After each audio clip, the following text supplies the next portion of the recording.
Bonjour, donc je vais vous présenter le MERL, donc une association étudiante basée sur l'île 1. Donc cette association, donc le MERL, est une association à visée étudiante qui cherche à former des étudiants à l'écologie et à la biodiversité au sein de la fac et des alentours de l'île. Donc cette association, comme je disais, qui est basée plus au niveau des étudiants, va fournir à ces étudiants des connaissances au niveau des espèces présentes, donc des connaissances naturalistes, mais également va leur apprendre à gérer différents écosystèmes. Donc, par exemple, nous avons le bassin du SN1, donc en face des bâtiments de la fac, qui est rempli d'espèces invasives, et on va chercher donc à enlever ces espèces invasives pour permettre un meilleur développement de la biodiversité. Est-ce que tu aurais deux trois conseils à donner aux étudiants en matière d'éco-citoyenneté? Donc je vais parler en termes de connaissances.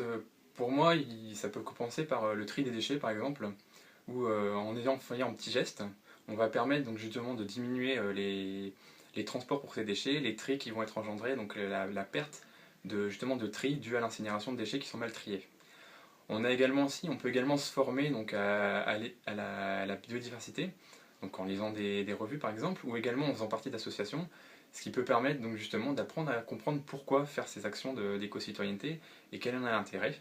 Et je peux également parler on est tous, je pense, habitants dans certaines résidences ou certains bâtiments qui ne sont pas fortement bien chauffés, et on a tendance à énormément chauffer pour ne pas avoir froid. Mais je pense que ça peut être un bon point de commencer par de réduire ce chauffage et justement permettre d'avoir cette démarche éco-citoyenne et de respecter un peu plus l'environnement et les démarches éco-citoyennes.